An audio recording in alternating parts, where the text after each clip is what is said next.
Hey guys, so போன வீடியோவில் நம்ம வந்து எப்படி வந்து API போடுறது, API எப்படி ஒர்க் ஆகுது அப்படின்றது பார்த்தோம், ரைட்? ஸோ இந்த வீடியோவில் வந்து what is API, API actually என்ன ஒர்க் பண்ணுது அப்படின்னு பண்ண போகிறோம். Okay, so work of API, so இதைத்தான் வந்து நம்ம இந்த வீடியோவில் நம்ம வந்து பார்க்க போகிறோம், சரியா?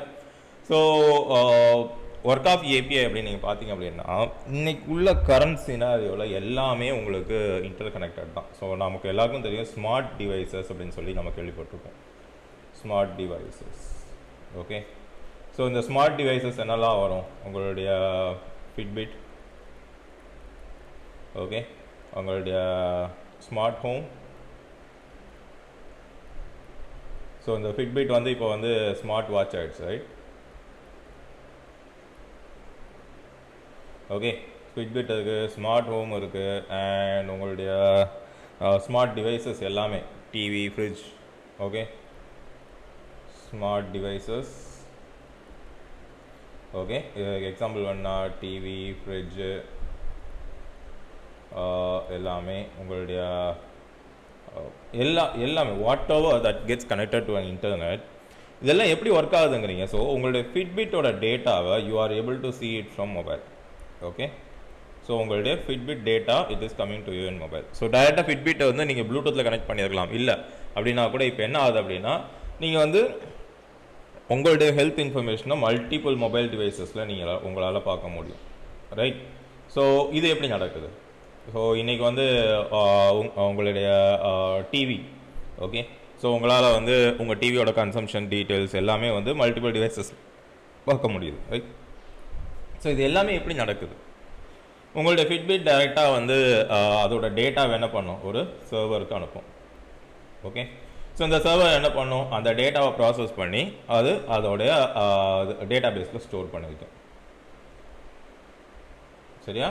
ஸோ ஸ்டோர் பண்ண அந்த டேட்டாவை எடுத்து என்ன பண்ணும்? உங்களோட மொபைல் உங்களுடைய லாகின் க்ரெடென்ஷியல்ஸ் வச்சு அந்த டேட்டாவை ஆக்சஸ் பண்ணி பார்த்தோம். ஸோ இதில் பார்த்தீங்க அப்படின்னா உங்களோட mobile device not just your ஃபிட்பிட்டாக ஏதாவது ஒரு இதை மட்டும் ஆக்சஸ் பண்ணாது. உங்களால் கரெக்டாக நீங்கள் கான்ஃபிகர் பண்ணிங்கன்னா எல்லா டிவைஸையும் ஒரே அப்ளிகேஷன் வந்து கண்ட்ரோல் பண்ண முடியும். ஸோ இது வந்து நாட் ஜஸ்ட் யூ, இந்த மாதிரி உலகத்தில் இருக்கக்கூடிய பில்லியன்ஸ் ஆஃப் டிவைசஸை ஒன்னோட ஒன்று இன்டர்நெட் கனெக்ட் பண்ணுறது, இந்த இன்டர்நெட்டோடைய கனெக்டிவிட்டி எல்லாமே வந்து ஏபிஐ தான். ஸோ இன்னும் சொல்லணும் அப்படின்னா நீங்கள் ஃபேஸ்புக் எடுத்துக்கோங்க, Facebook, Instagram, WhatsApp, okay.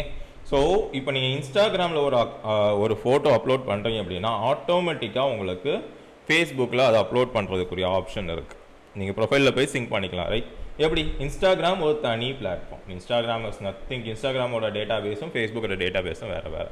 But Instagram அக்கௌண்ட்டில் நீங்கள் சைன்இன் பண்ணீங்க அப்படின்னா ஃபேஸ்புக்கில் நீங்கள் வந்து உங்களுடைய ஃபோட்டோஸை ஷேர் பண்ண முடியும். அதே மாதிரி ஃபேஸ்புக்கில் வந்து ஆட்ஸ் வந்தால் உங்களால் டைரெக்டாக வாட்ஸ்அப்பில் வாங்க முடியும், ஓகே. ஸோ இன்னும் சொல்லணும் அப்படின்னா கூகுள் ஆத்தென்டிகேஷன், ரைட்? ஸோ நீங்கள் என்ன பண்ணுவீங்க? எங்கே போனாலும் சைன்இன் வித் கூகுள் அப்படின்னு சொல்லிட்டு ஒரு பட்டனை கிளிக் பண்ணுவீங்க. அது நேராக என்ன பண்ணுது? கூகுளில் போய் உங்கள் டேட்டாவை ரீட் பண்ணி ஓகே இந்த டேட்டாலாம் கரெக்டாக அப்படின்னு ஆத்தரைஸ் பண்ணிவிட்டு உங்களை சைன்இன் பண்ணி கொடுத்தது, ரைட்?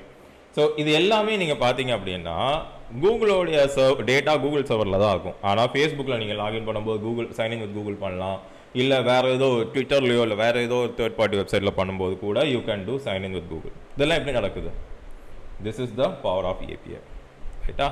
ஸோ ஏபிஐ ஆக்சுவலி எப்படி நடக்குது அப்படிங்கிறதுக்கு ஒரு சின்ன எக்ஸாம்பிள் நான் உங்களுக்கு காட்டுறேன்.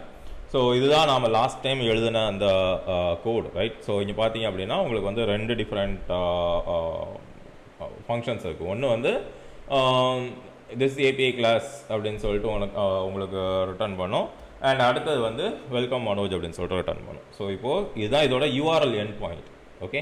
ஸோ இதெல்லாம் வந்து நம்ம பார்ட்ஸ் ஆஃப் ஏபிஐ படிக்கும்போது வில் சி. ஸோ இது வந்து யூஆர்எல் எண்ட் பாயிண்ட். ஸோ இப்போ நான் இங்கே வந்து எதுவுமே கொடுக்கல அப்படின்னா டைரக்ட்லி டிஃபால்ட் யூஆர்எல் எடுத்துக்குது. ஸோ இப்போ நான் வந்து மனோஜ் அப்படின்னு நான் கொடுக்குறேன் அப்படின்னா பாருங்கள் வெல்கம் மனோஜ் அப்படின்னு சொல்லிட்டு இதை எடுத்துக்குது, ரைட்?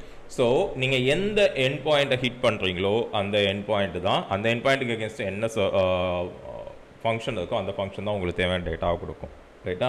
ஸோ ஒருவேளை லெட் அஸ் சே இப்போ நான் போஸ்ட்மேனுக்கு போகிறேன். ஓகே. ஸோ இங்கே போய்ட்டு நான் மனோஜ் அப்படின்னு கொடுத்தேன் அப்படின்னா அது வெல்கம் மனோஜ் அப்படின்னு வருது. ஸோ இல்லை மனோஜ் வேண்டாம், எனக்கு வந்து ஜஸ்ட் இதை மட்டும் கொடுத்தேன் அப்படின்னா பாருங்கள், this is API class. So நாம் எந்த எண்ட் பாயிண்ட்டை ஹிட் பண்ணுறோமோ அந்த எண்ட் பாயிண்ட்டில் என்ன டாஸ்க் வச்சுருக்கோமோ அது நடக்கும். ரைட்டா? ஸோ இப்போ வந்து நான் சிம்பிளாக வந்து உங்களுக்கு ரிட்டர்ன் ஸ்டேட்மெண்ட் மட்டும் பண்ணிட்டேன். சிம்பிளாக உங்களுக்கு வந்து நான் வந்து இங்கேருந்து வரக்கூடிய டேட்டா அப்படியே நான் வாங்கி கொடுத்துட்டேன். So you are able to do that. இதை ஏன் பண்ணணும், what is the significance of this அப்படிங்கிறத அண்டர்ஸ்டாண்ட் பண்ணுறதுக்கு முன்னாடி நாம் ஒரு சின்ன ஒரு ஸ்டோரி பார்க்கலாம். Okay. So let us say, சரியா, அந்த ஏபிஐயோட ஒர்க் என்ன அப்படிங்கிறத பார்ப்போம். அதுக்கப்புறம் ஏன் ஏபிஐ இம்பார்ட்டன்ட் அப்படின்றத நாம் பார்க்கலாம். நீங்கள் ஒரு ஹோட்டல் போகிறீங்க. ஓகே. ஹோட்டல் போகும்போது ஃபஸ்ட்டு பில்லிங் கவுண்டர் இருக்கும். சரியா? ஸோ நீங்கள் நேராக ஹோட்டலுக்கு போகிறீங்க. ஹோட்டலுக்குள்ளே போன உடனே there will be multiple chairs, multiple tables. Right? So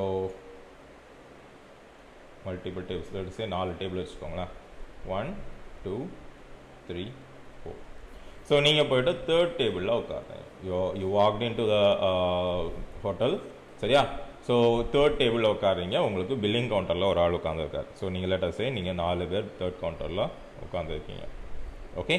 so இங்கே வந்து சமைக்கிறதுக்கு செஃப் இருக்கார். ஓகே.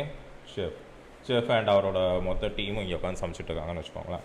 ஸோ இப்போது நார்மலாக என்ன நடக்கும், நீங்கள் ஹோட்டலுக்கு உள்ளே போன உடனே ஒரு சர்வர் என்ன பண்ணுவார், உங்ககிட்ட வந்து கேட்பார். ரைட்? ஸோ உங்களுக்கு என்ன வேணும் அப்படின்றத. ஸோ லெட் அஸ் சே சர்வர் அப்படின்னு நம்ம போட்டால் கன்ஃபியூஸ் ஆகிடும். ஒரு எம்ப்ளாயி வருவாங்க வச்சுக்கோங்களேன். ஓகே. ஒரு எம்ப்ளாயி உங்கள்கிட்ட வந்து கேட்பார், சார் உங்களுக்கு என்ன சார் வேணும் அப்படின்னு சொல்லிட்டு. ஸோ நீங்களும் உங்களோட ஆர்டர் சொல்லுவீங்க. 4 பேரும் உங்களோட ஆர்டர்ஸை சொல்லுவீங்க. ஸோ நீங்கள் சொல்லக்கூடிய ஆர்டர்ஸை இந்த எம்ப்ளாயி நேராக எடுத்துகிட்டு போய் செஃப்புக்கிட்ட சொல்லுவார். ஓகே. செஃப்புக்கு அவர் சொல்கிறது என்ன, இப்போ நீங்கள் லெட்டர் சே ஒரு 2 தோசை, 4 இட்லி, ஒரு சிக்கன். ஸோ இந்த மாதிரி நீங்கள் ஒரு ஆர்டர் கொடுத்துருக்கீங்கன்னு வைங்களேன். ஸோ இவருக்கு இந்த எம்ப்ளாயிக்கு தெரியும் டேபிள் நம்பர் 3க்கு 2 தோசை, 4 இட்லி, ஒரு சிக்கன் வேணும் அப்படின்னு சொல்லிட்டு. பட் இவர் இங்கே செஃப்கிட்ட சொல்லும்போது என்ன சொல்லுவார், 2 தோசை, 4 இட்லி அண்ட் ஒரு சிக்கன். ஓகே. ஸோ இவங்களுக்கு வந்து செஃப்புக்கு வந்து நீங்கள் எந்த டேபிளில் உட்காந்துருக்கீங்க, எத்தனை பேர் உட்காந்துருக்கீங்க அப்படின்ற எந்த இன்ஃபர்மேஷனும் தேவையில்லை. செஃப்புக்கு தேவை 2 தோசை, 4 இட்லி, ஒரு சிக்கன். ஸோ செஃப் ப்ரிப்பேர் பண்ணி முடித்தோடனே மறுபடியும் எம்ப்ளாயி அலர்ட் பண்ணுவார், ஓகே நான் வந்து உன்னோட ஆர்டர் நான் ப்ரிப்பேர் பண்ணிட்டேன் அப்படின்னு சொல்லிட்டு. ஸோ த எம்ப்ளாயி அகைன் எடுத்து என்ன பண்ணுவார், டேபிளில் எல்லாருக்கும் சர்வ் பண்ணுவார். ரைட்? ஸோ நீங்கள் சாப்பிட்டு முடிச்சுட்டு வெளியே போகும்போது இதே ப்ராசஸ். இந்த பில்லிங் கவுண்டரில் உட்காந்துருக்கவுக்கு நீங்கள் யார், எந்த டேபிளில் எத்தனை பேர் உட்காந்துருந்தீங்க எதுவுமே தெரியாது. ஓகே. ஸோ நீங்கள் பில்லிங் கவுண்டர் போனோடனே பில்லிங் கவுண்டர் பர்சன் என்ன பண்ணுவார், எம்ப்ளாயிட்ட கேட்பார், ஏய் என்ன பண்ண, இவங்க என்ன சாப்பிட்டாங்க அப்படின்றது. So he will pass on the billing information. Right? சரி 2 தோசை, 4 இட்லி, ஒரு சிக்கன் இதான் அவங்க சாப்பிட்ருக்காங்க அப்படின்னு சொல்லிட்டு இந்த பில்லிங் இன்ஃபர்மேஷனை நீங்கள் அவங்களுக்கு பாஸ் பண்ணுவீங்க. ரைட்டா? ஸோ அந்த பில் கவுண்டரில் இருக்கவர் அவரோட ஒர்க்கு பண்ணுவார். ஸோ இப்போ நீங்கள் நல்லா அப்சர்வ் பண்ணிங்கன்னா 3 கம்ப்ளீட்லி அன்ரிலேட்டட் செக்ஷன்ஸ். ஓகே. எம்ப்ளாயிக்கு இந்த சாப்பிட வந்தவருக்கு பில்லிங்கில் யார் இருக்கான்றதை பற்றியும் தேவையில்லை, செஃப் என்ன பண்ணுறாருன்றதும் தேவையில்லை. ரைட்? பில்லிங்கில் இருக்கிறதுக்கு செஃப் எப்படி சமைக்கிறாருன்றது தெரியணுன்ற அவசியம் இல்லை. ஓகே. செஃப்புக்கு பில்லிங் எப்படி நடக்குதுன்றது தெரியணுன்ற அவசியம் இல்லை. ஆனால் இவங்க எல்லாரையும் கோஆர்டினேட் பண்ணுறதுக்கு ரைட் இந்த எம்ப்ளாயி அப்படின்னு ஒரு பர்சன் இருக்கார். பார்த்தீங்களா? இதுதான் ஒரு நார்மல் ஏபிஐயோட டாஸ்க். ரைட்டா? ஸோ இமேஜின் இப்போ இந்த எம்ப்ளாயி இல்லை அப்படின்னா என்ன ஆகும், ஃபஸ்ட்டு நீங்கள் போய்ட்டு செஃப்புக்கிட்ட போய் ஆர்டர் சொல்லணும், 3ஆம் நம்பர் டேபிளுக்கு எனக்கு இதெல்லாம் கொடு அப்படின்னு சொல்லிட்டு. செஃப்பு உடனே ப்ரிப்பேர் பண்ணுவார். அதுக்கப்புறம் அவர் ப்ரிப்பேர் பண்ணி முடிக்கிறதுக்கு வெயிட் பண்ணி நீங்கள் வாங்கிட்டு வரணும். இடையில ஏதாவது திரும்ப ஆர்டர் பண்ணோம் அப்படின்னா மறுபடியும் நீங்கள் செஃப்புக்கிட்ட போய் சொல்லணும். ஓகே. ஸோ இதெல்லாம் முடிஞ்சதுக்கப்புறம் பில்லிங் கவுண்டருக்கு வருவீங்க. பில்லிங் அவர் கன்ஃபார்ம் பண்ணுறதுக்கு செஃப்கிட்ட மறுபடியும் போய் கேட்கணும், அவர் போய் கேட்டுட்டு வரணும் என்ன பில் அப்படின்னு சொல்லிட்டு. ஓகே. மறுபடி அந்த பில்லு கரெக்டாக இல்லையா நீங்கள் கொண்டு வந்து சண்டை போடுவீங்க. அவர் ஒன்று தப்பாக சொல்லியிருப்பார், கூட குறைய, அதெல்லாம் ஸ்டார்ட் பண்ணி முடிச்சுட்டு நீங்கள் வெளியே போகணும். ரைட்? பட் இந்த எம்ப்ளாயி ஒருத்தர் இருந்தால் ஒரே ஆள் 3 டிஃப்ரெண்ட் செக்ஷனை எப்படி கோஆர்டினேட் பண்ணுறாருன்னு பார்த்தீங்களா? ஸோ எதுக்கு இதை நான் சொல்கிறேன், இதோட சிக்னிஃபிகன்ஸ் என்ன அப்படிங்கிறத நம்ம அடுத்த வீடியோவில் பார்க்கலாம். தேங்க்யூ.